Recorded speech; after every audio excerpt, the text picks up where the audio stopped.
fortifie. Nous t'avons béni et remercié pour tout ce que tu as fait, tout ce que tu feras encore tout au long de cet enseignement. Que la gloire, la force, la puissance te soient rendues. Nous t'avons ainsi prié au nom de Jésus-Christ.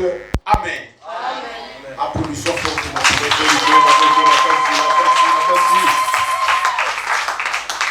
Qui ne nous prendra pas assez de jours. Parce que les dimanches 28, si Dieu aussi les permettra,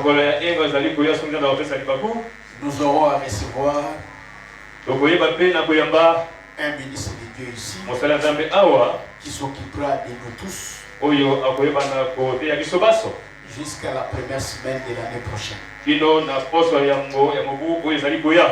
Voilà pourquoi nous allons fournir un effort par la grâce de Dieu bien sûr à terminer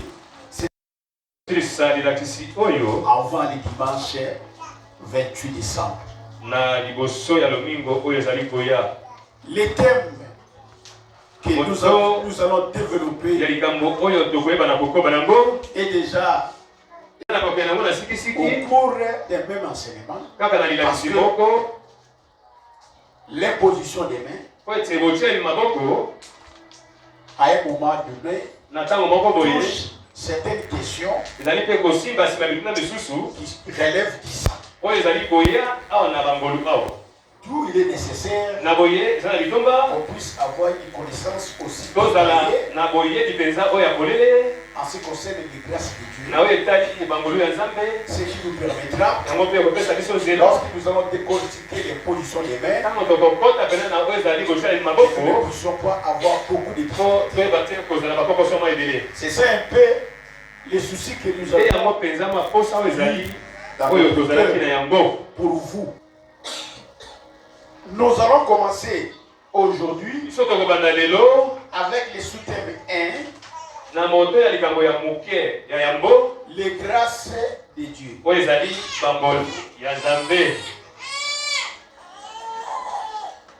Les grâces de Dieu. C'est par ici que nous commençons. Les grâces de Dieu. Je les ai mis au pluriel. J'ai mis les thèmes au pluriel. Ils ont le mot chaîne. Qui signifie grâce. C'est-à-dire faveur. Bonté. Charisme. En hébreu toujours, il y a un ayant servi à écrire les Saintes Écritures. Donc, on a trouvé vous trouverez dans les Saintes Écritures, même dans ces langues-là, le mot grâce existe,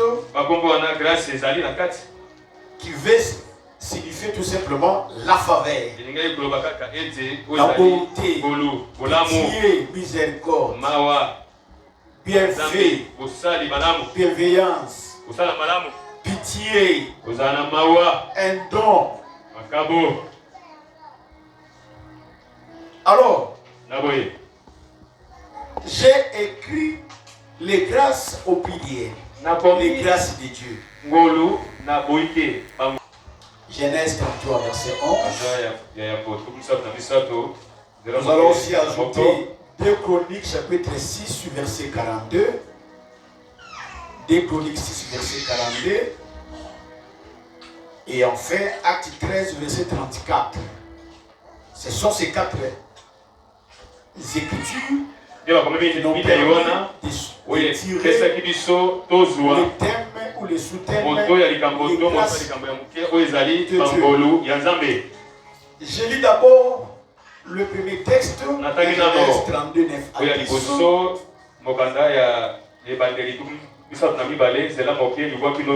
Genèse 32, 9 à 10. Jacob dit, Dieu de mon père Abraham, Dieu de mon père Isaac, Éternel qui m'a dit,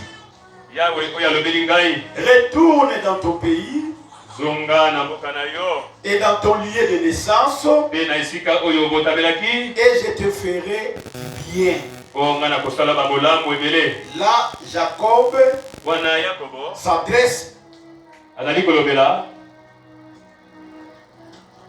à Dieu dans sa prière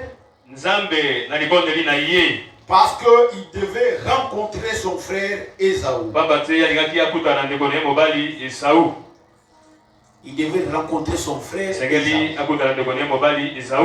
Et vous savez ce que Jacob avait fait à son frère Ésaü.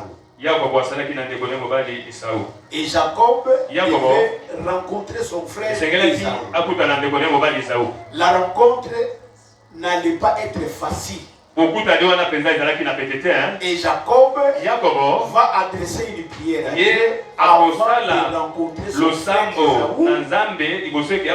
Parce que Ésaü est resté avec un mauvais souvenir.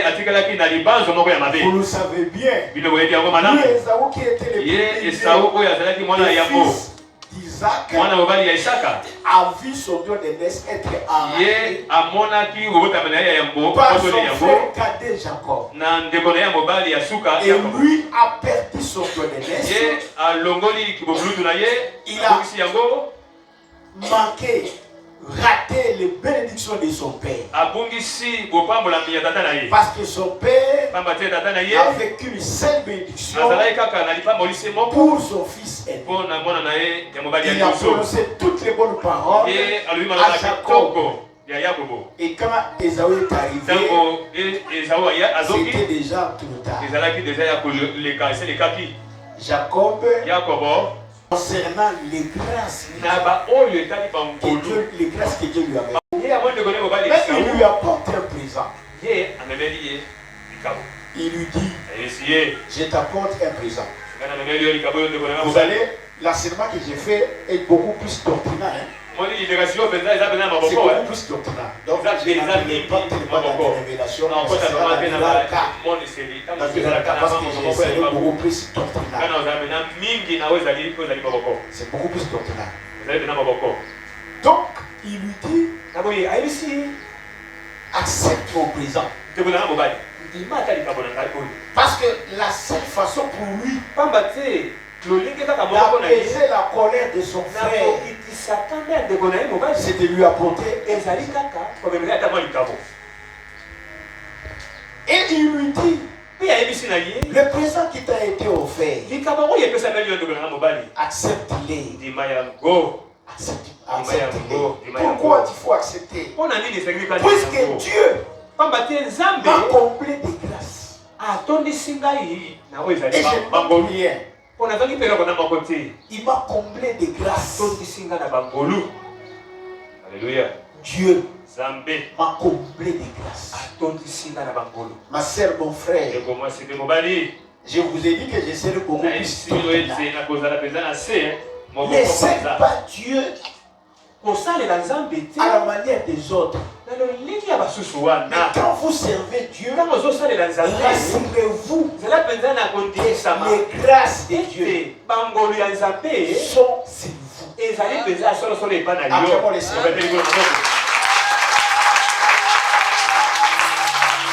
Est-ce que toi, en servant Dieu, les grâces de Dieu sont avec toi? Parce que Jacob, pour sa part, reconnaît que Dieu lui a fait grâce. Que Dieu lui a comblé de grâce. Et il ne manque de rien. Quand Dieu vous fait du bien, il vous comble de grâce. Vous ne manquerez de rien.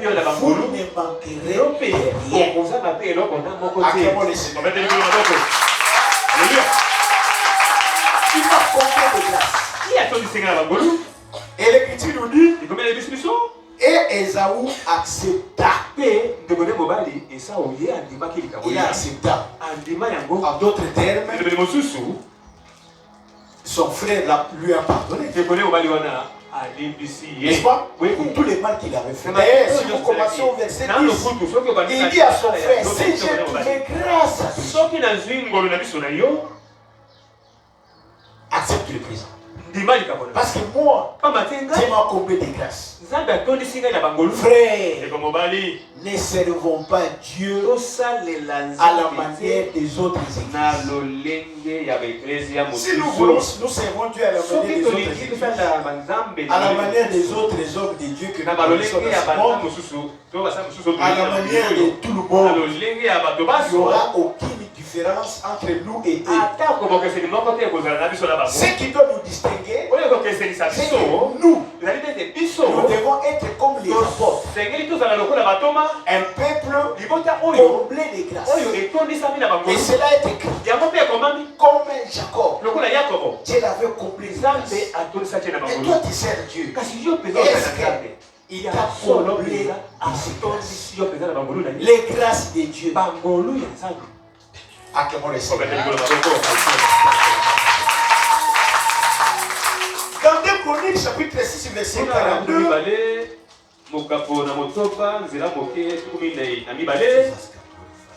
Chroniques chapitre 6 verset 42.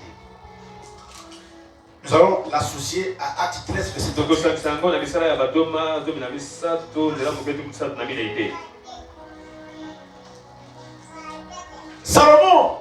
Salomon dans sa prière. Je vous ai donné l'exemple de Jacob, qui aussi avait prié. Et quand il rencontre son frère, il lui affirme d'avoir obtenu de Dieu des grâces. Et quand même il était devant Dieu, il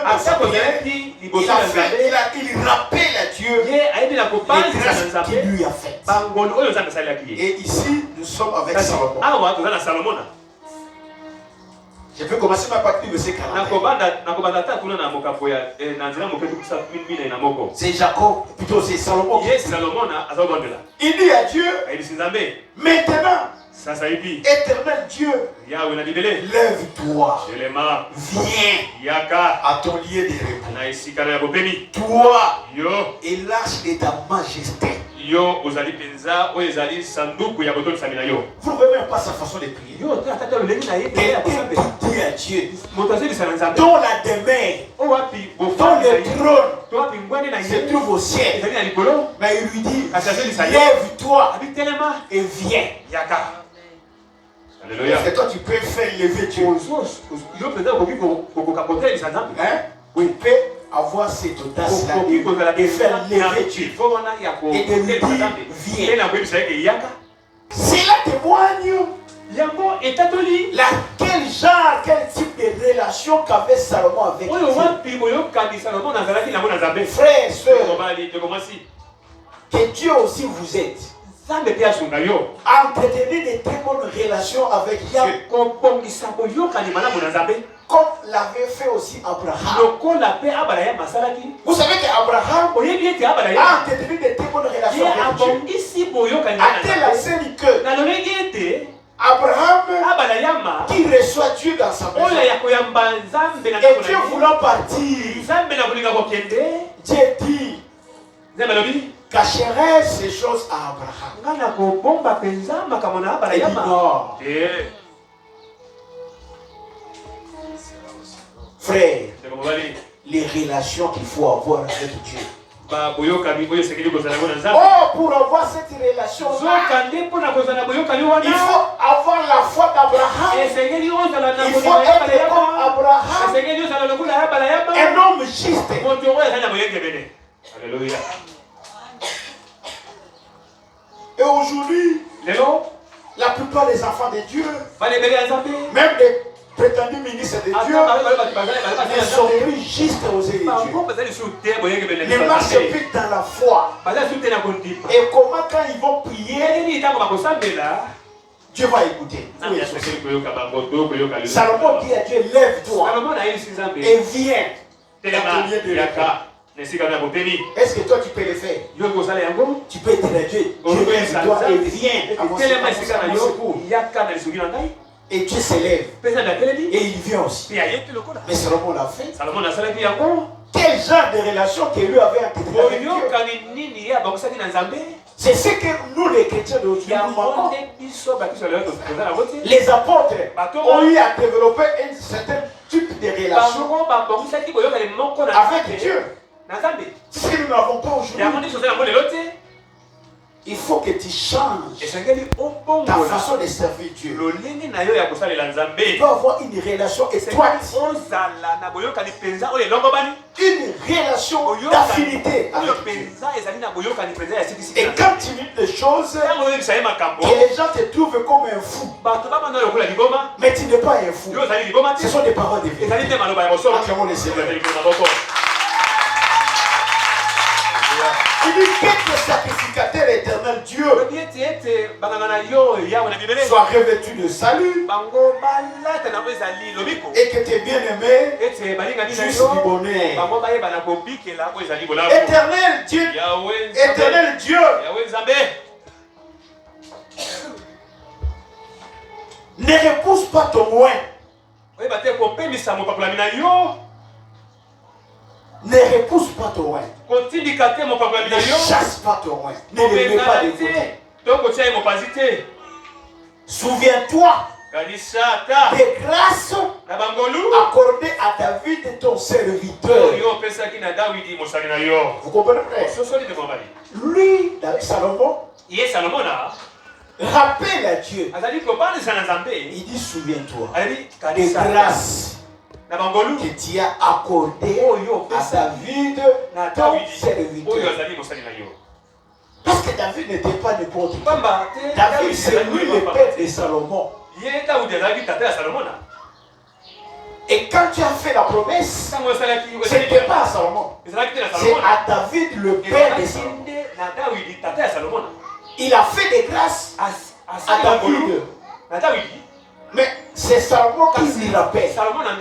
Il dit souviens-toi des grâces accordées à David, ton serviteur. Il est dit au prières les grâces accordées à David. Ma soeur, mon frère, est-ce que vous savez que si vous entretenez des très bonnes relations avec Dieu, les grâces que Dieu vous accorde, vos enfants aussi peuvent en être bénéficiaires. Est-ce que vous en savez? Acclamons le Seigneur. David avait de très bonnes relations avec Dieu. Écoutez comment Dieu a appelé David. L'homme selon mon cœur. Frère, un homme dans ses membres. Dieu dit de lui que l'homme selon mon cœur. Est-ce que toi, tu ne peux pas aussi être comme David? L'homme selon le cœur. À qui Dieu accorde des grâces. Et que ces grâces-là, même tes enfants en seront bénéficiaires. Acclamons le Seigneur. Et voilà pourquoi ici, c'est Salomon qui rappelle à Dieu les grâces promises à David. Tu lui as accordé des grâces. Donc si Salomon a eu cette audace-là, tu pourras te dire à Dieu, lève-toi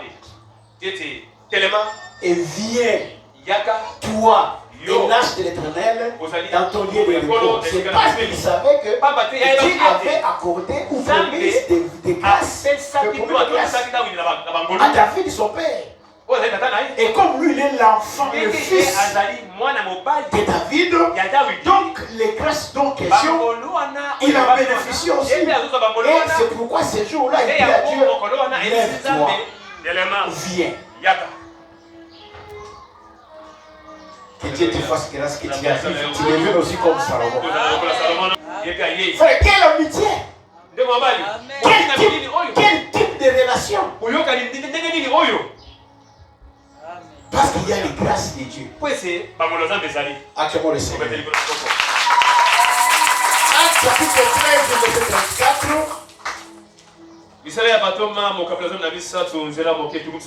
Actes chapitre 13, verset 34. Alléluia.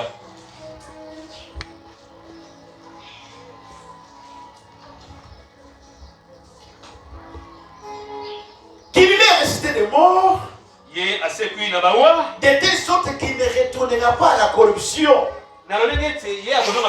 C'est ce qu'il a déclaré en disant, je vous donnerai les grâces saintes promises à David, ces grâces qui sont assurées. David, quand il était encore en vie,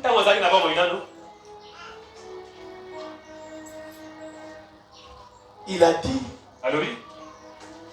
que tu ne permettras pas que ton sein voie la corruption.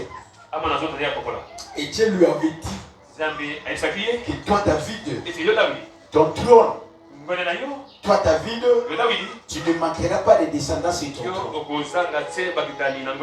C'est ce que Dieu lui a dit. C'est que ton trône est éternel. Et toi, tu ne manqueras pas de descendants dans ton trône. David est mort. Il a vu aussi la corruption. Comme le dit aussi l'Écriture, même son sépulcre existe jusqu'à ce jour. Mais en réalité, l'Écriture dit quand David disait cela, il ne parlait pas de lui-même. Qu'est-ce qu'il avait prédit et prévu. Acclamons le Seigneur. Il parlait de Jésus. C'est voilà pourquoi Jésus aujourd'hui, il est mort. Et il est ressuscité. Il n'a pas vu la corruption. Parce qu'il ne pouvait pas être détenu là-bas. Donc c'est la résurrection des morts. Or, tout cela est arrivé. C'était l'accomplissement des promesses que Dieu avait faites à David. Dieu lui a promis des grâces au pilier. Et ces grâces-là ont eu leurs accomplissements jusqu'à Jésus-Christ, le descendant de David, le fils de David. Acclamons le Seigneur. Lorsque Dieu vous accorde des grâces, ces effets se produiront même sur vos descendants. Dieu a promis à David, Salomon en a bénéficié, Jésus aussi, et a accompli ces choses. Lui aussi était mort, il est ressuscité. Son corps n'était pas retenu dans les tombeaux. Les grâces saintes promises à David. C'est que quand nous parlons des grâces de Dieu, ce sont des grâces saintes. Non, ce ne sont pas des grâces à la manière du monde, à la manière des hommes. Non, des grâces saintes. Parce que ce sont des grâces de Dieu. C'est ce que Dieu lui-même accorde. C'est ce que nous parlons. Des grâces saintes. Et il ajoute, ces grâces sont des grâces assurées. Des grâces assurées. Des grâces avec assurance. Ce ne sont pas des grâces fausses. Des grâces trompeuses. Non. Des grâces assurées. Et Dieu ne peut pas s'en détourner. Parce que quand Dieu a promis à David de faire asseoir son fils, son descendant sur son trône, il l'a fait d'une manière assurée. Tu ne peux pas changer. Voilà pourquoi, frère, nous devons être des bénéficiaires des grâces de Dieu, des grâces saintes, des grâces qui sont assurées, des grâces qui viennent de Dieu lui-même. Ésaïe 33, verset 7. Là, il dit, je publierai les grâces de l'Éternel. D'après tout ce que l'Éternel a fait pour nous, je dirai sa grande bonté envers la maison d'Israël. Les grâces de Dieu. Toujours, je publierai ces grâces. Ces grâces. Alléluia. Alors pourquoi L'écriture les a placés au pluriel. Pourquoi? Pourquoi? Nous avons lu ça été autour des grâces de Dieu au pluriel, qui sont des grâces saintes, qui sont des grâces rassurées. Ces questionnements nous a amené à avoir une réponse claire et nette dans une écriture de 2 Corinthiens chapitre 1 verset 15. 2 Corinthiens chapitre 1 verset 15. 2 Corinthiens chapitre 1 verset 15. Un bon lecteur, les faits chandeliers, tu peux lire si tu es prêt. 2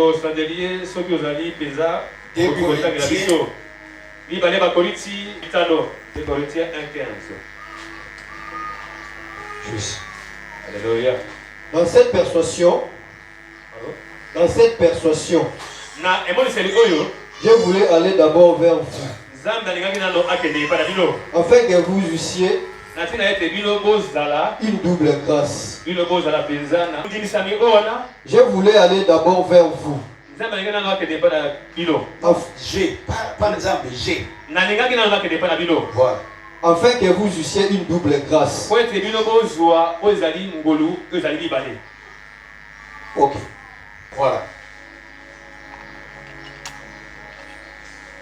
Il dit, dans cette persuasion, je voulais aller d'abord vers vous, afin que vous ayez une double grâce. N'est-ce pas? Ça c'est la version seconde. C'est lui second. Qui dit double grâce.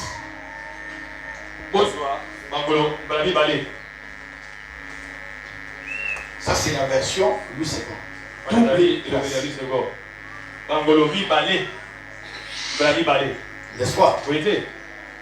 Alors, la version Scofield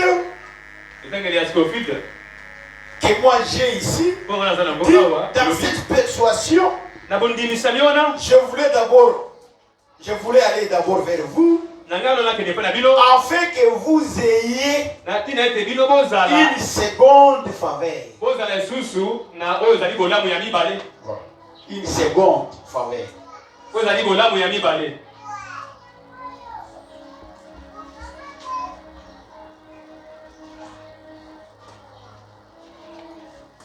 Qu'on dise grâce, qu'on dise faveur, c'est la même chose dans les contextes qui nous concernent ici. C'est la même chose. La seconde faveur. Autrement dit, la seconde grâce. Si vous avez la version Tob, la version Tob est deuxième grâce. N'est-ce pas? Deuxième grâce. Et la version Darby lui dit seconde grâce. Voilà. Néanmoins, c'est différentes versions. Seconde grâce, seconde faveur, deuxième grâce.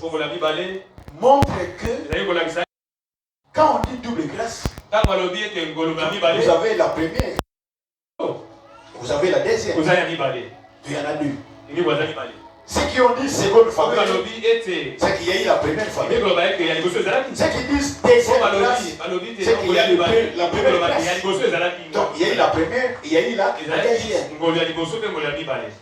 Ok? Est-ce que vous avez compris? Ça c'est pas bon. C'est Paul qui dit. Deuxième faveur, seconde faveur, double grâce. Deuxième grâce, seconde grâce. Il va dire que la grâce, donc il y en a deux. Il y en a deux. Il y a la première et il y a la deuxième.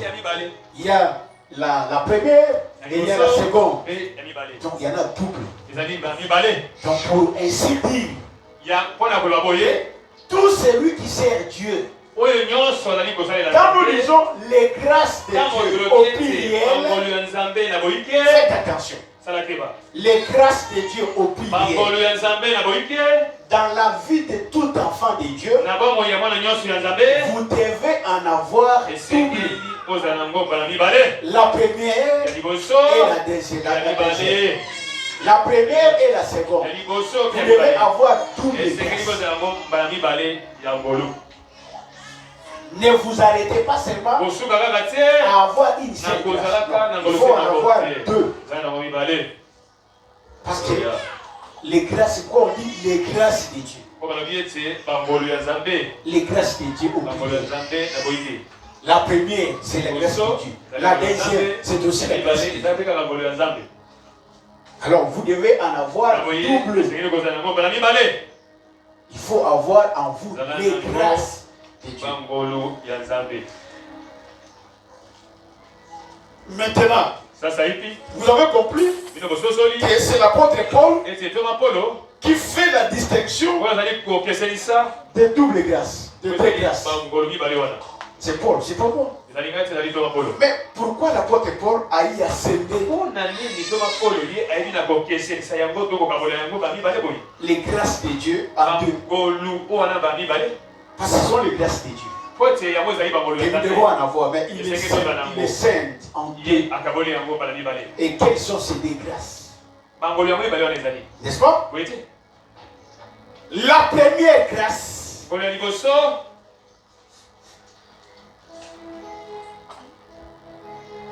nous avons la première grâce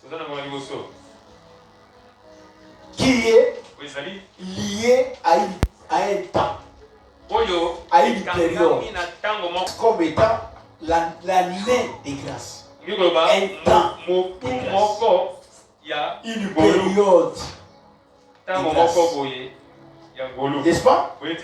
Elle se distingue de la loi de Moïse, qui est aussi une période, qui est aussi un temps. Est-ce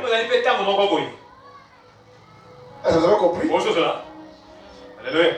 Dans les 7 Écritures, nous avons cette période, un temps. La première, le premier temps, c'est la loi de Moïse. Le deuxième, c'est le temps de la grâce du sol. Donc, c'est une grâce. Et la deuxième forme de la grâce, la deuxième forme, parce que il y a deux, grâce aux premières positions, à la première position, grâce comme temps, comme une année de grâce, comme une période de faveur, des bienfaits que Dieu accorde aux hommes. La distinction de ces deux grâces, parce que dans une église, vous n'allez pas seulement vous arrêter à une seule grâce. Vous avez la première grâce, ça c'est lié au temps, la période de grâce, le temps de grâce, l'année de grâce. Mais ne vous arrêtez pas là. Il faut la seconde, la deuxième, pour que vous puissiez avoir double grâce. Vous puissiez avoir les deux grâces, qui sont les grâces de Dieu. Les grâces saintes, les grâces assurées. Et la deuxième, c'est la grâce comme étant un don qui doit être aussi en vous. Un don de Dieu qui vous est accordé d'une manière ou d'une autre. Mais c'est un don, je dis grâce. Voilà les deux dons. Quand Paul fait la répartition, parce qu'il y a grâce comme temps et grâce comme don. Maintenant, ayant donné cette distinction de grâce,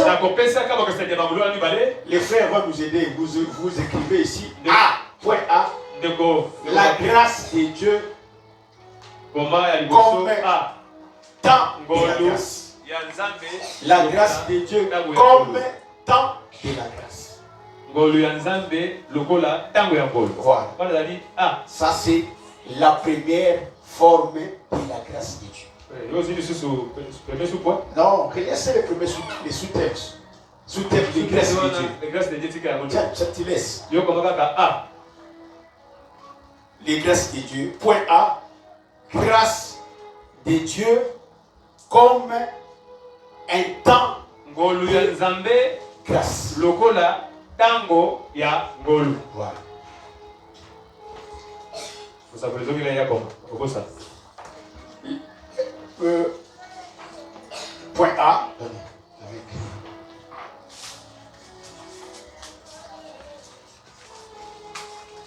Ngolu ya liboso.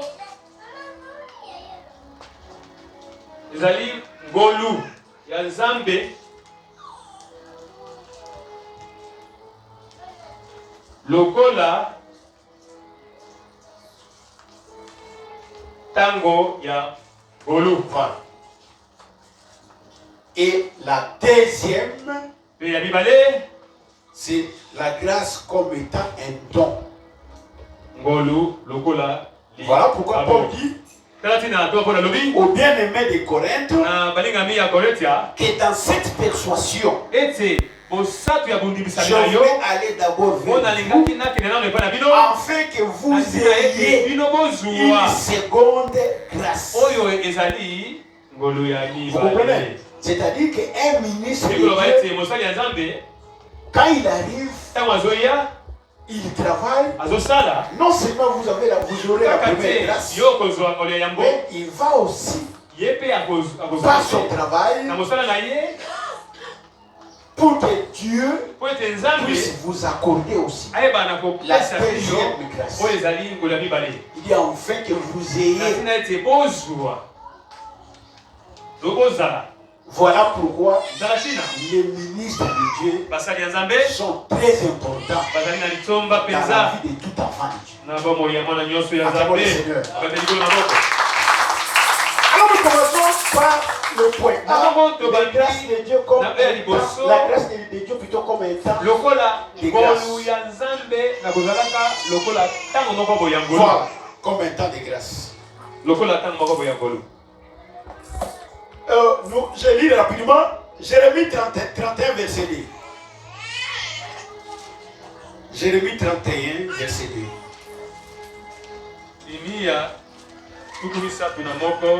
Jérémie 31 verset 2. Même si je vous donne beaucoup de versets, ce sont des petits versets. Donc ça ne va pas vous aider.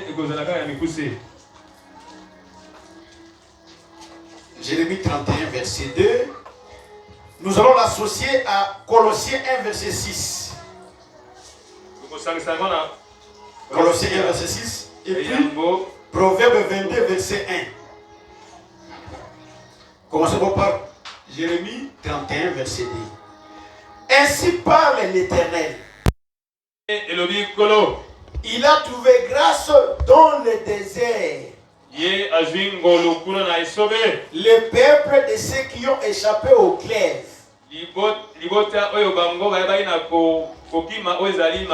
Israël marche vers son lieu de repos. Voilà. Israël dans la chair ne nous intéresse pas. C'est Israël spirituel qui nous intéresse. C'est l'église que nous sommes. Dieu dit, il a trouvé grâce dans le désert. Qui a trouvé grâce dans le désert? C'est Israël. Qui aujourd'hui, étant un peuple de Dieu, représente ce que nous sommes. Aujourd'hui, frère, il faut que tu trouves grâce en tant qu'église, en tant que peuple de Dieu. C'est ce qui te permettra de marcher vers ton lieu de repos. Le lieu de repos, c'est la vie éternelle. Acclamons le Seigneur. C'est que la première grâce ici est très très importante. C'est pourquoi Paul considère ça comme la première. La première. Et cette grâce, vous devez la trouver dans le désert. C'est-à-dire, il faut être en Christ pour bénéficier de ces choses. Celui qui n'est pas en Christ, qui n'est pas dans l'évangile, ne trouvera pas cette grâce. Ça, je vous dis, frère, tous ceux qui ne sont pas en Christ, tous ceux qui ne sont pas dans l'évangile, ils ne sont pas aussi dans l'évangile. Et par conséquent, ils n'ont pas la grâce. Parce que c'est avec cette grâce que toi tu marcheras vers ton lieu de repos.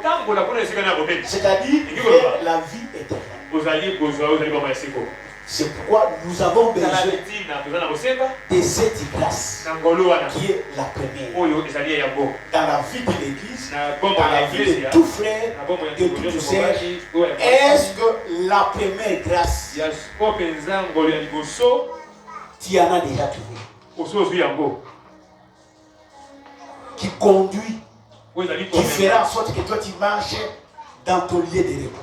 Est-ce que tu en as? Ma soeur, mon frère, il ne faut pas servir Dieu à la manière des autres.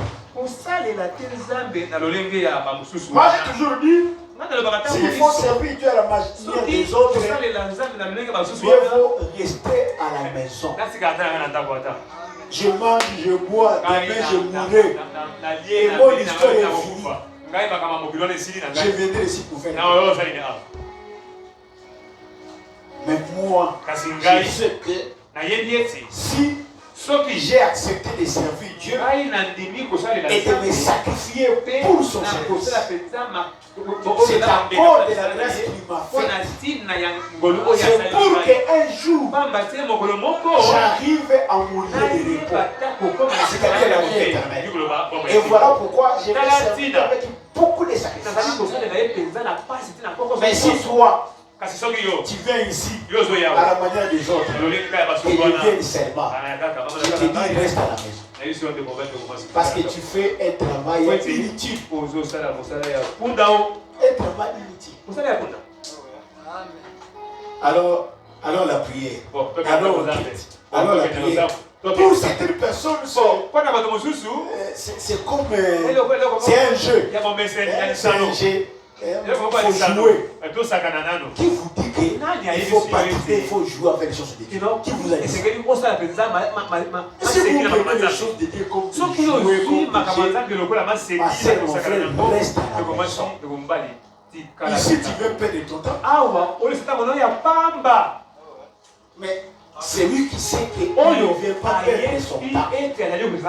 Voilà pourquoi il vient ici en âme et conscience et de tout son cœur, de toute son âme. Il vient pour servir Dieu parce que la grâce de Dieu est avec lui. Acclamons le Seigneur. Alors maintenant, comme toi, tu sais déjà que tu es un candidat réservé aux faits éternels. C'est pourquoi tu prends les choses de Dieu avec beaucoup de légèreté. Quand vous venez ici, vous blaguez, vous jouez. Frère, soyons sérieux dans les choses de Dieu. Mettons ici dans les choses de Dieu. Et tu vas changer ta façon de servir Dieu. Nous ne venons pas ici pour faire le tourisme. Oh non, si je reste à la maison, je vais m'ennuyer. Alors je fuis les bruits des enfants. En tout cas, je ne vais pas aller au travail aujourd'hui. Je pars à la prière. Non, ce n'est pas comme ça. Parce que c'est là-bas où nous allons entendre les choses qui concernent notre salut. Acclamons le Seigneur. Alléluia. Proverbe 22, verset 1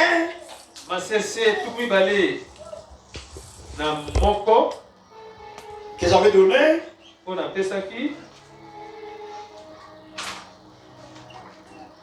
La réputation, Proverbe 22, verset 1, la réputation est préférable à de grandes richesses. Je ne vais pas aller dans la révélation, frère. Je vous avais dit que je serais beaucoup plus doctrinal. Même s'il y aura des révélations, mais ça sera un peu. Parce que je vais préférer m'asseoir. La réputation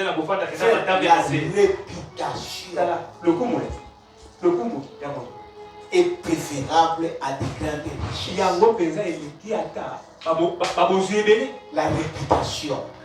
Vous comprenez? La réputation. La réputation. Non, c'est pas son premier qui m'a moto. Non, c'est pas ça. La réputation, c'est. Voilà. Voilà. Non, non, pas ça qu'on appelle Sango Yamoto. Parce que la réputation peut être bonne ou mauvaise. Tu comprends? Vous comprenez? Alors, la réputation de quelqu'un, ça vaut plus que les richesses. Frère, ça sert à quoi à un homme ou à une femme d'avoir beaucoup de richesses? Mais regardez, il a beaucoup d'argent, n'est-ce pas? Il a beaucoup de biens, il roule carrosse. Mais un jour, vous allez le voir dans un coin de riz avec des fillettes. On appelle des fiotti. N'est-ce pas? Un vieux papa. Et il y a beaucoup d'argent. Vous les voyez là-bas avec des fiotti. Et qu'est-ce que les gens disent? Ah, c'est papa. Ne pas voir les fesses d'une femme. Vous comprenez, frère? Voyez cette réputation-là. Ça déshonore. Ça déshonore. Vous savez, quelqu'un a eu à relater une histoire que j'avais suivi avec beaucoup d'attention. Il dit, un pasteur passé, il a vu un frère. Il est à l'église, il a beaucoup d'argent. Mais il a beaucoup bu. Il est devenu ivre. Alors dans son ivresse, il s'est déshabillé. Il est resté tout nu. Les petits enfants ont commencé à chanter et lui il dansait tout nu. Et les gens qui passaient voyaient ses vieux papa. Et on les enfants chantaient. Les pasteurs viennent, ils filment. Il a filmé. Mais il s'est approché malgré qu'il a filmé, mais il s'approche. Il prend des vêtements, il les habille. Il les met dans les vêtements. Il les ramène à la maison. Il dit à sa femme, si ton mari se relève, se réveille de son sommeil, lui dit que j'ai révélé demain matin. Avant de sortir, qu'il ne sorte pas, qu'il m'attende d'abord. L'homme, dans son ivresse, dormait.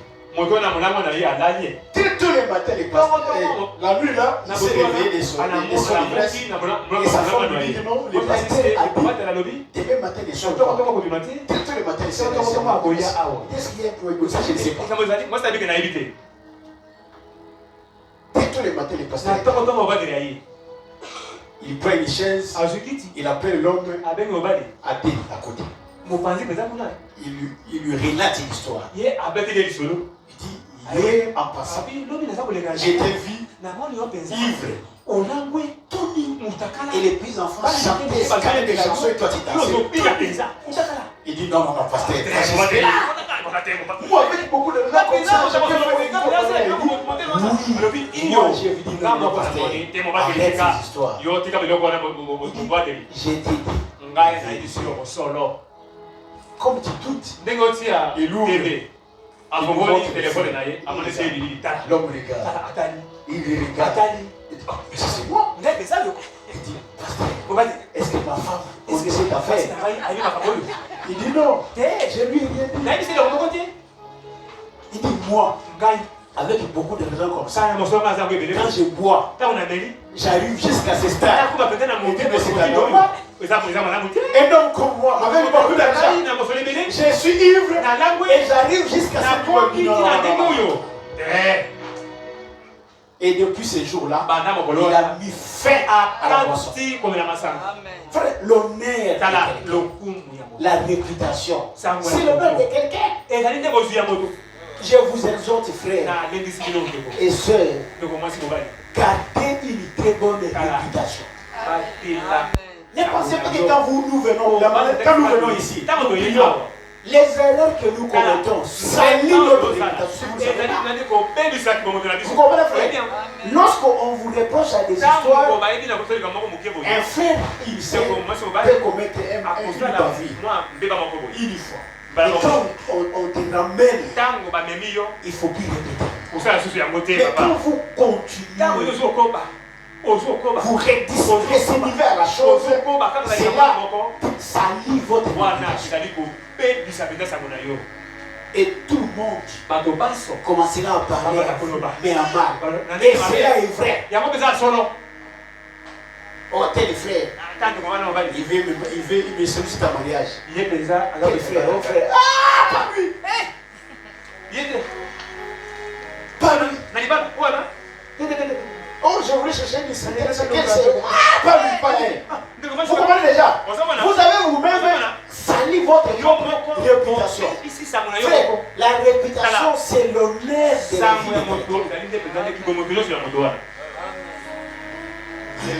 Ça fera quoi? Même s'ils vont répandre ça fera quoi? Frère, l'écriture est claire. Qu'on dise des mauvaises choses, mais qu'on ne trouve pas. Si c'est ça, il n'y a pas un problème. Mais ce que l'on dit est vrai. Mais ça détruit ta vie. Il faut conserver une bonne réputation. Vous comprenez, frère? C'est plus que des richesses. Ça veut dire des familles. Quand vous allez là-bas, on vous dit, hé, n'entrez pas. Ce n'est pas uniquement la famille. N'entrez pas dans cette famille-là. Et ils vont même vous appliquer un proverbe païen. Oui, qui dit les mauvaises eaux. Ce sont les étrangers qui en boivent. C'est ça, non? Il faut vous appliquer ça. Là-bas, il n'y a pas de bonnes choses. Mais ce sont les étrangers qui peuvent venir là.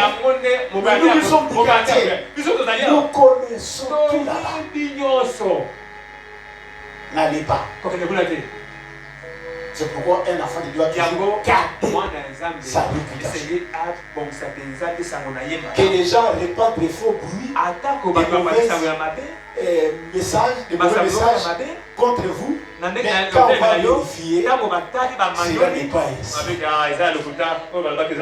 Acclamons le Seigneur.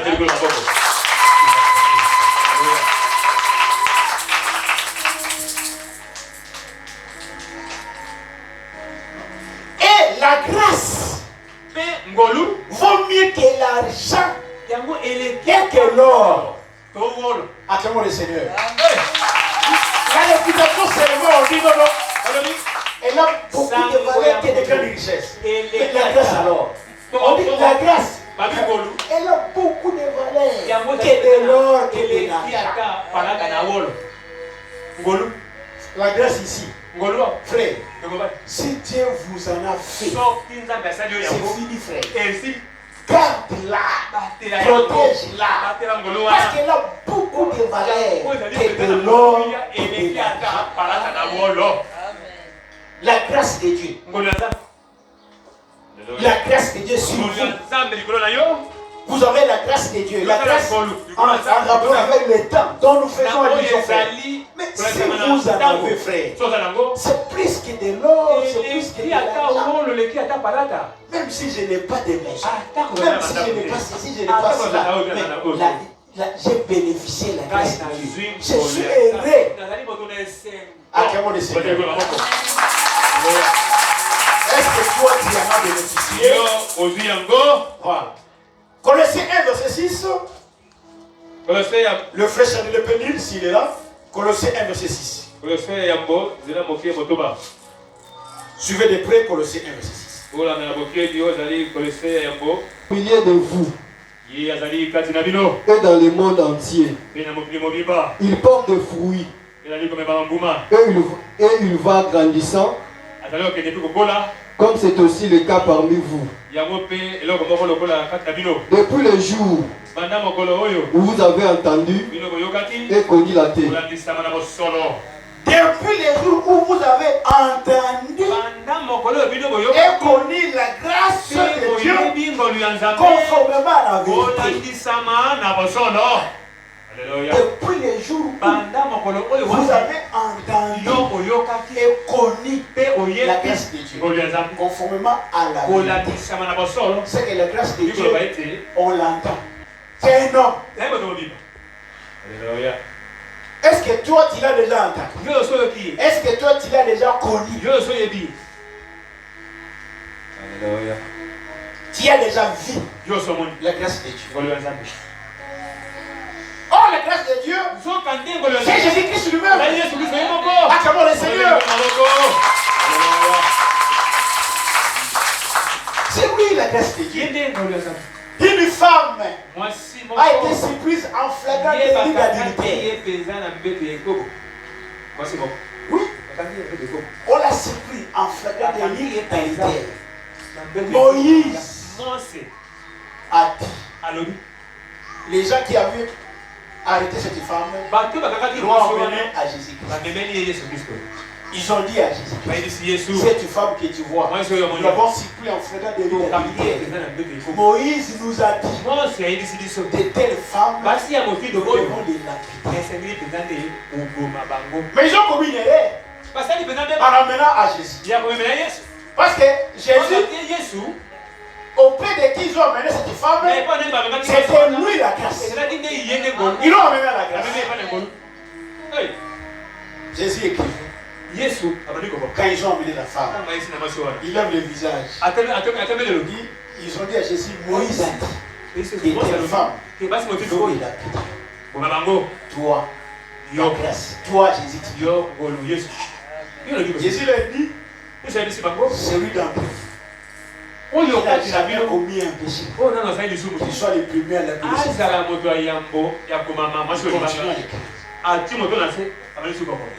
L'écriture dit, ils sont restés.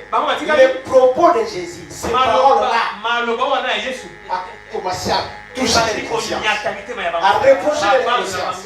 Ils avaient des pierres à faire pour lapider la femme. Elle a commis l'infidélité.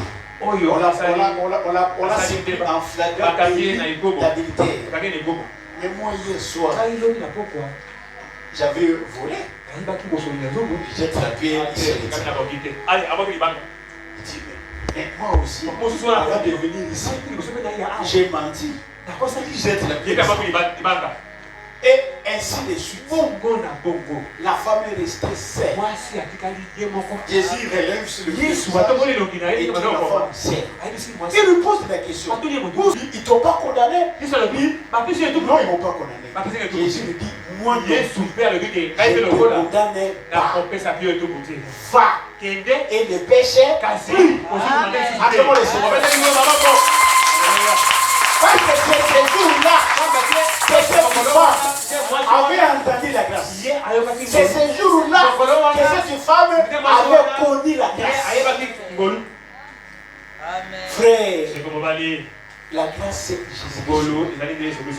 S'il est dans ta vie, tu es le plus heureux. Avoir la grâce de Dieu, c'est que vous êtes le plus heureux. Acclamons le Seigneur. Voilà que nous devons chercher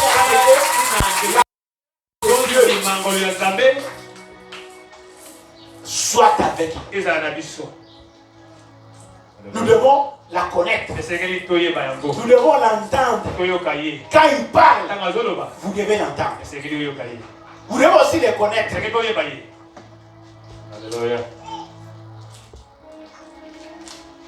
Quand Philippe posait la question à Jésus, montre-nous le Père et cela nous suffit. Mais Jésus lui dit, Philippe. Depuis tout ce temps, depuis longtemps, je suis avec lui. Toi, tu ne m'as pas connu, Philippe. C'est lui qui m'a vu. C'est-à-dire que c'est moi qui te parle ici. Je suis la grâce de Dieu. Acclamons le Seigneur.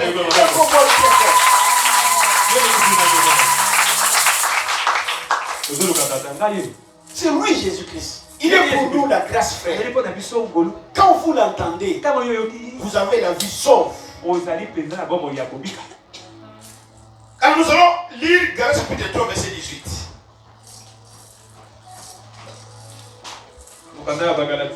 Galates chapitre 3, verset 18.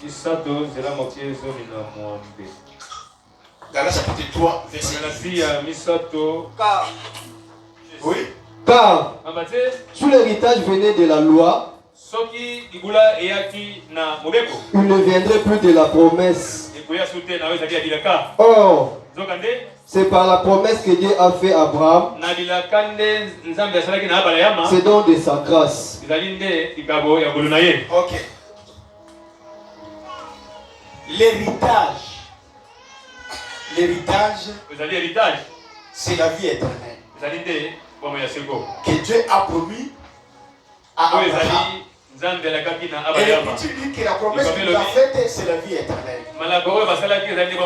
Mais l'Écriture dit que l'héritage en question, la vie éternelle, ne peut pas provenir de la loi de Moïse. Est-ce que vous comprenez? Est-ce que vous avez compris? C'est-à-dire, c'est temps ici, la grâce comme temps de la grâce est très important pour nous parce que l'héritage qui est la vie éternelle ne peut jamais provenir de la loi de Moïse. C'est pourquoi c'est par la promesse que Dieu a fait à Abraham, c'est don de sa grâce. On peut obtenir la vie éternelle par la grâce. Voilà pourquoi on a besoin de ces temps ici, les temps de la grâce. Parce que grâce à ce temps que nous avons obtenu l'héritage de la vie éternelle. En d'autres termes, la grâce, c'est un don gratuit aussi. Acclamons le Seigneur. Ne faites pas la confusion. Quand je dis que grâce comme temps et grâce comme temps. Mais la grâce elle-même ici, elle est aussi un don. N'est-ce pas? C'est ce que Dieu nous a fait. C'est un don. Un don de la grâce. C'est-à-dire, c'est quelque chose immérité que Dieu vous accorde. La femme, pour la loi de Moïse, on devait lapider la femme. Mais Jésus, la femme qui méritait la mort, lui, fait à cette femme un don de grâce. Il dit à cette femme, ces gens-là ne t'ont pas condamné.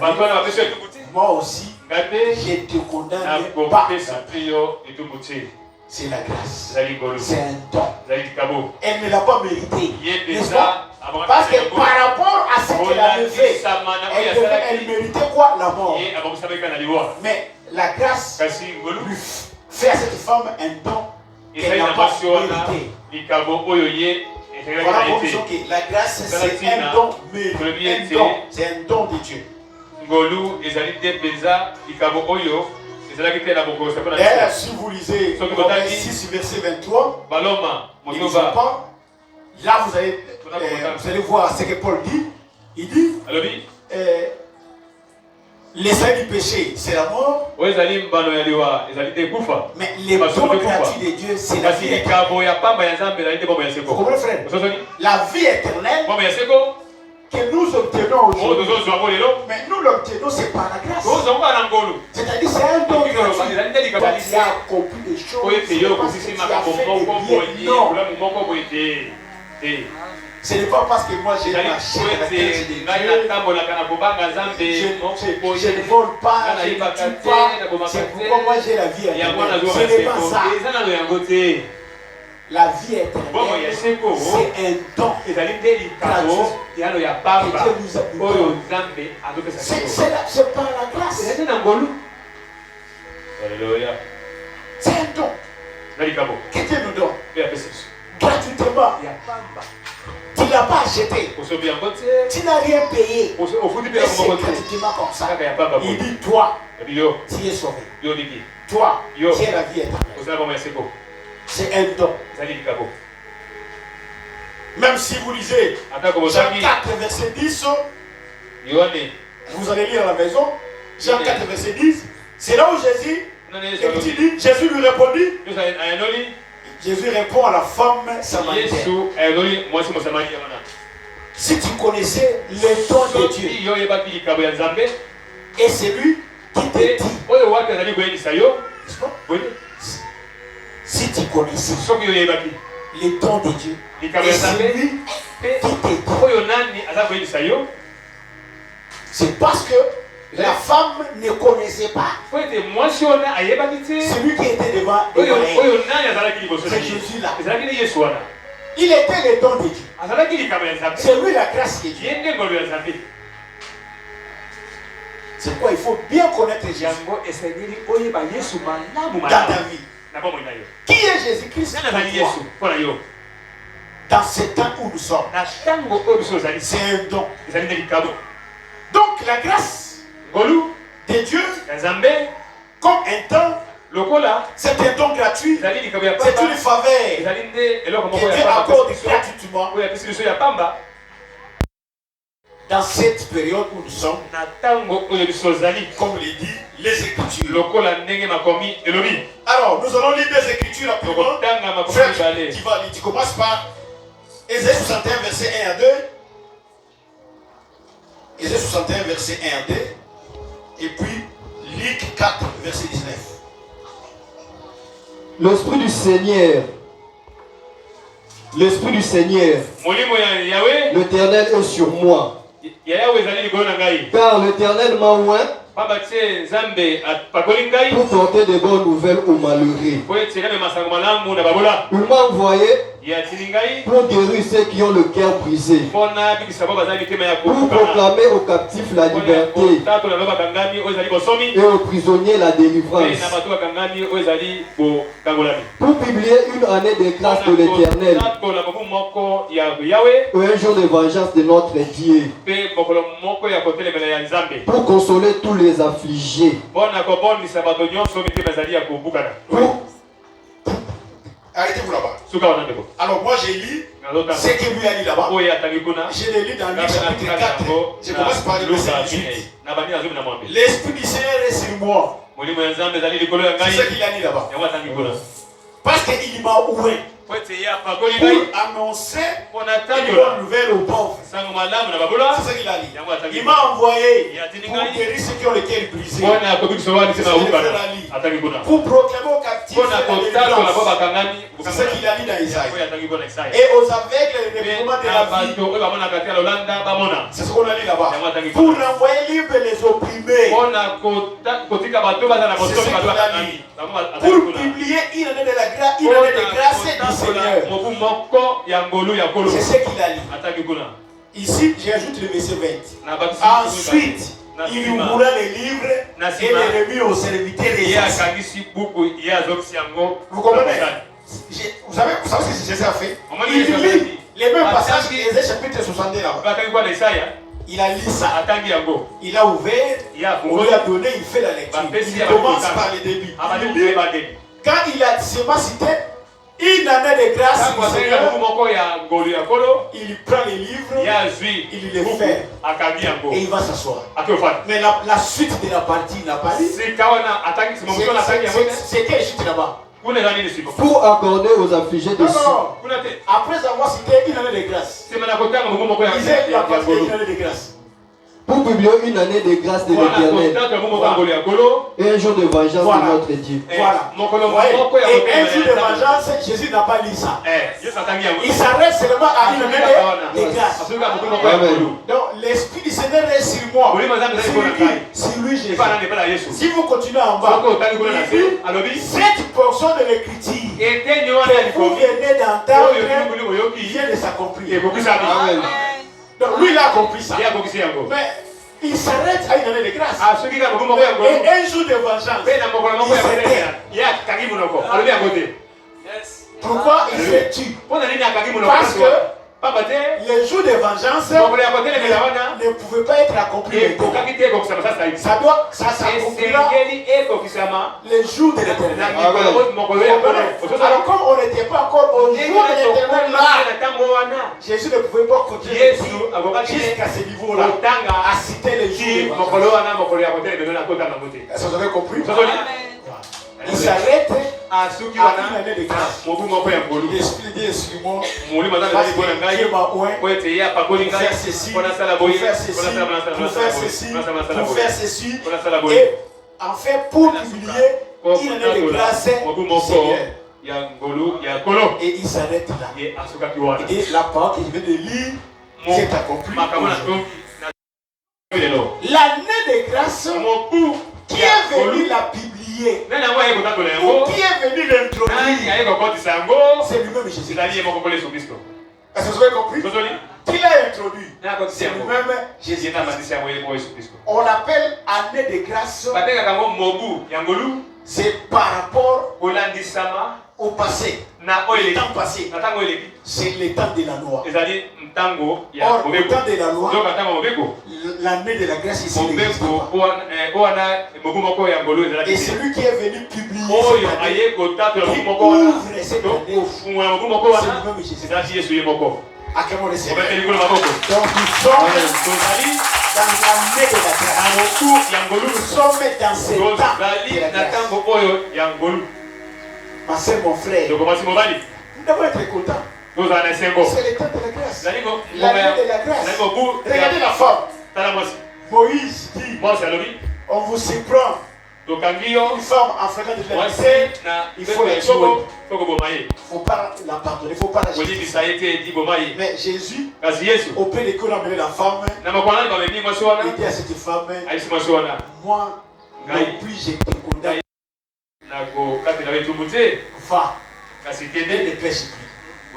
Cette femme a de grâce. Frère, beaucoup de péchés que nous commettons ici, même en secret. Vous savez que Dieu les connaît. Il les voit.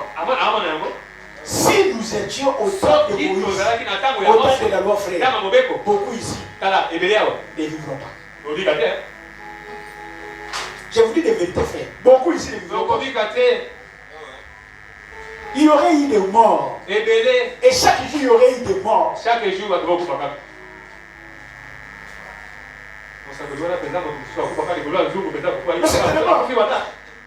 Il y aurait eu de morts, frère. Mais dans ce temps, Jésus est venu, il inaugure l'année de la grâce.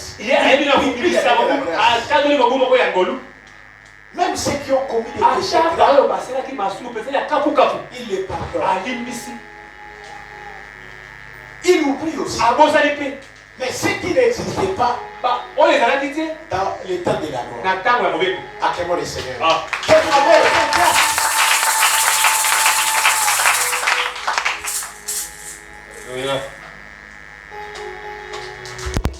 Voilà pourquoi nous lisons Jean chapitre 1, verset 14. Là, je vais lire moi-même. Jean 1, verset 14 et puis 16 à 17.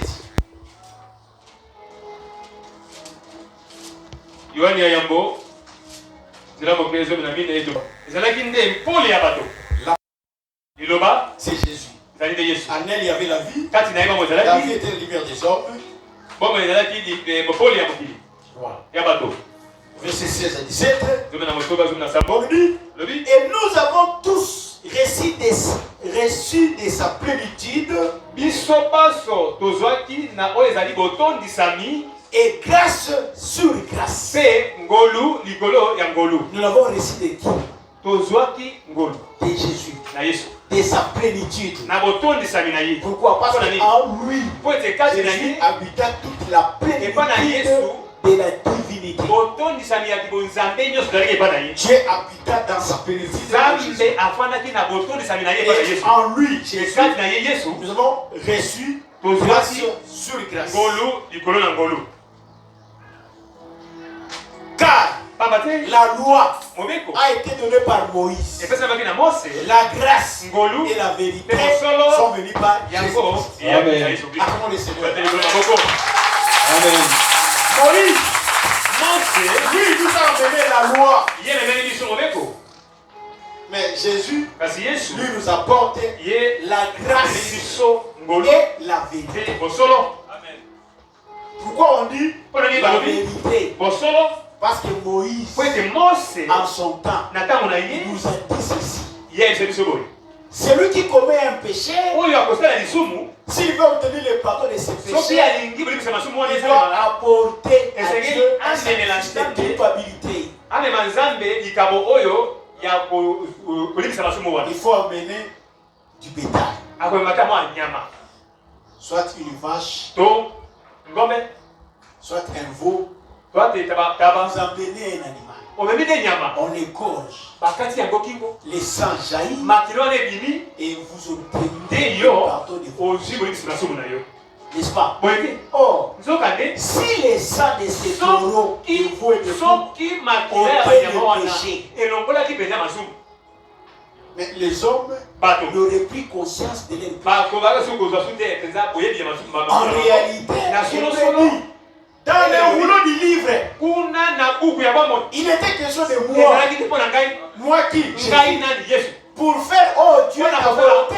C'est qu'en réalité, quand Moïse demandait aux gens d'apporter des agneaux, des veaux, des vaches pour faire le péché, en réalité, ce n'était pas la vérité. Mais quand Jean a vu Jésus passer, il les regarde avec les yeux spirituels. Il voit un homme passer. Mais en regardant avec les yeux spirituels, il regarde et il dit aux gens, voici l'agneau de Dieu qui ôte les péchés. Acclamons le Seigneur. Ça en disant cela, je vais vous dire aux gens que non, ce que Moïse disait n'était pas la vérité. La vérité, c'est ce monsieur ici. C'est lui, le véritable agneau. La véritable vache. Si vous tuez son sang jaillit, la nation sera sauvée. Acclamons le Seigneur. C'est lui qui est venu avec ça. Il est venu avec la grâce. Parce qu'au temps de Moïse, il y avait certains péchés. Une fois que vous les avez commis, vous ne serez jamais justifiés. Vous méritez la mort. On doit vous tuer. L'exemple de la femme adultère. Les gens l'ont amené. Elle méritait la mort. Mais Jésus dit, moi, je ne te condamne pas. Va. N'est-ce pas? Acclamons le Seigneur. Voilà la grâce. Si nous étions au temps de Moïse, frère, beaucoup de gens ici ne vivront pas. Vous savez, parfois, on sait Dieu, mais nous sommes des hypocrites. Vous faites des histoires en 4 minutes. Si c'était au temps de la loi, beaucoup ne sortiront pas ici. Mais glorifier Dieu pour la grâce qui nous a fait pour ces temps ici. Mais attention, ces temps de la grâce ici ne doit pas t'amener à faire n'importe quoi. Crains. Ça signifie qu'au temps de la loi, Dieu avait revêtu la nature du lion. Mais dans ce temps de la grâce, Dieu revêt la nature de l'agneau. Mais attention, frère. Faites attention à la. Lui-même Jésus, on l'a amené comme un agneau qu'on menait la bouche. Et voici qu'il est tombé. Il n'a pas ouvert la bouche. N'est-ce pas? Il faut faire attention à l'agneau. Qui est Jésus? Faites attention. Son calme est là. Le fait pour lui de se taire. Il n'a pas ouvert la bouche. Tu lui fais du mal. Et lui il se tait. Fais attention à ces gens. Faites attention à ces gens. Déjà dans l'antique comme ça, tu lui fais du mal. Il ne dit rien. Tu lui tires des oreilles. Il ne faut aucune réaction. Faites attention à ces gens. Parce que quand il va se relever, après avoir supporté,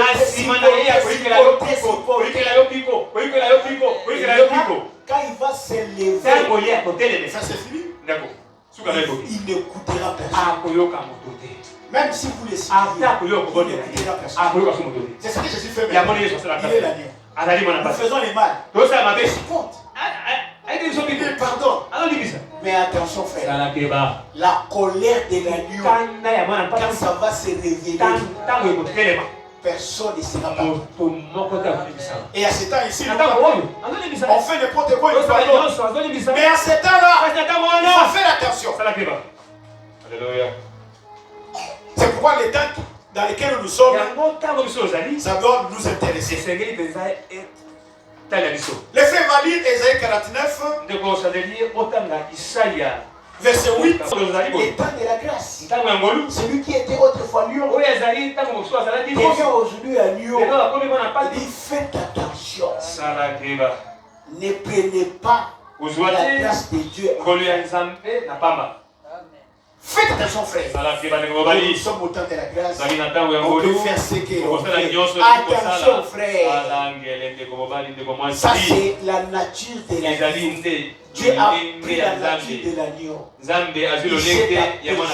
Il a pris le cœur d'un agneau. Attention. Attention frère. Ne prenez pas la grâce de Dieu. Car il dit au temps favorable, j'étais exaucé. Et c'est dans ce temps de la grâce. Donc quand quelqu'un prie, au jour du salut, j'étais secouru. Là où il vient au secours des gens, c'est le temps du salut. Voici maintenant les temps favorables. Voici maintenant les jours du salut. C'est maintenant. Nous sommes au temps favorable. C'est pourquoi nous appelons ça les temps de la grâce. Parce que c'est un temps favorable. C'est le temps du salut. Et ne les recevez pas en vain. Attention frère, sinon le mal va t'arriver. Nous ajoutons 1 Pierre chapitre 1 verset 10 à 13. 1 Pierre chapitre 1 verset 10 à 13.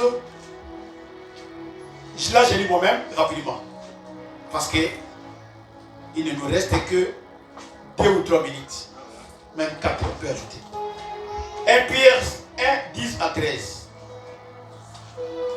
Il est dit ceci. Les prophètes qui ont prophétisé touchant la grâce qui vous était réservée. La grâce ici, les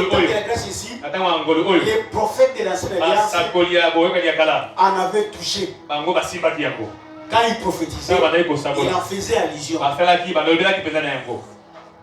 Mais la grâce en question nous a été réservée. C'est à nous. Qui sommes-nous? Nous l'église. On fait de ces salés l'objet de leurs recherches et de leurs investigations. Ils ont commencé à chercher, à faire des investigations, des recherches. Ils voulaient sonder l'époque. Ils voulaient sonder savoir à quelle époque, à quel temps la grâce sera ici. Et les circonstances marquées par l'Esprit de Christ qui était en eux. Et les circonstances dans lesquelles la grâce sera dans ce monde. Parce qu'eux aussi ils avaient l'Esprit de Christ. Et qui a testé d'avance avance les souffrances de Christ. Et la grâce, la gloire dont elle se serait suivie. Il a fait révéler. Ce n'était pas pour eux-mêmes. Ils ont vu la grâce. Ils ont touché la grâce. Mais on leur a dit ce n'était pas pour eux-mêmes. Mais pour vous. C'est-à-dire que pour nous qui sommes là, qu'ils étaient les dispensataires de ces choses. Les prophètes n'étaient que les simples dispensataires. Que vous ont annoncé maintenant ceux qui ont prêché le évangile par le Saint-Esprit envoyé du ciel. Et dans lequel les anges décident de jouer les regards. Vous savez maintenant, c'est temps de la grâce ici. Les anges désirent plonger les regards. C'est-à-dire quoi? Les anges aussi désirent être dans ces temps de la grâce. Vous savez que la différence entre nous et les anges, toi, si tu commets un péché, tu demandes pardon. Mais un ange, si tu commets un péché, Dieu les déchoit et les chasse. Parce que eux vont continuer à la face de l'éternel. C'est comme si un ange pêche, il ne continuera jamais de pardon. La preuve avec les diables, que nous appelons aujourd'hui Satan, il était le premier ange à commettre. Il a commis le péché de la terre, il a rejeté. Et jusqu'à ce jour. Et tant d'autres anges. Acclamons le Seigneur. C'est pourquoi Seigneur le règne de votre entendement. Soyez sobres et ayez une entière espérance dans la grâce qui vous sera apportée.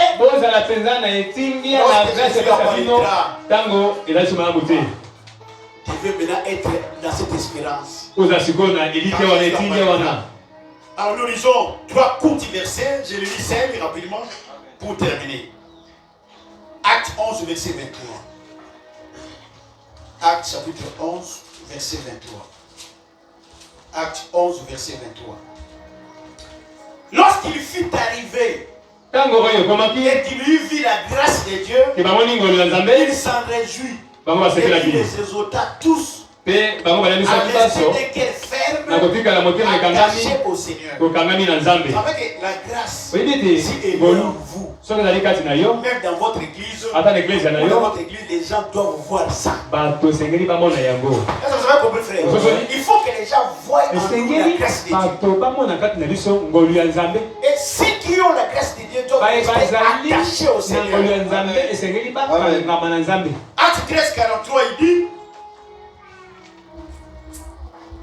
et à l'issue de l'assemblée,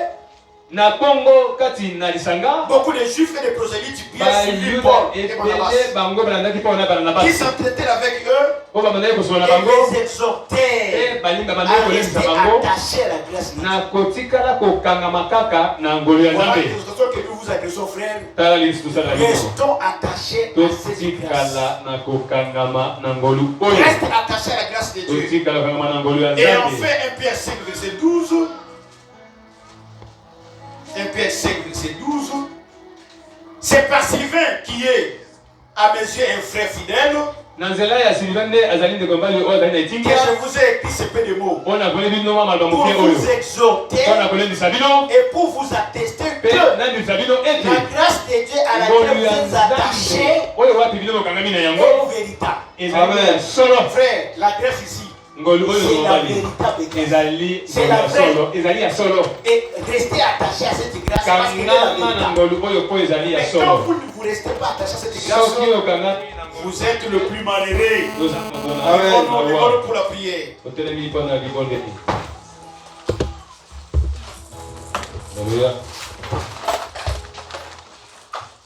La grâce est coulée. La grâce est coulée. La grâce est coulée encore.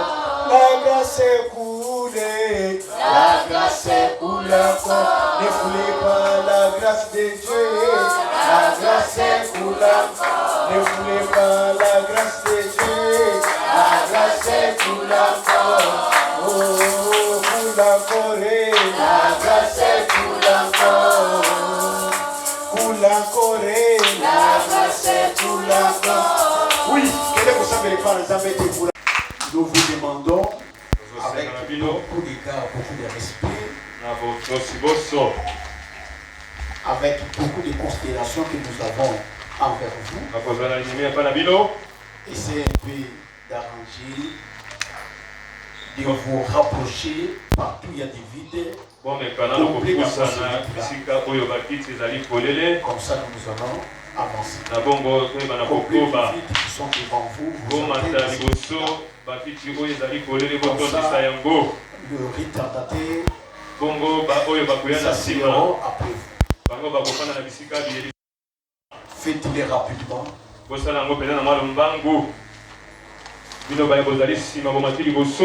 Montrez qu'ils sont encore vides. Faisons-les rapidement.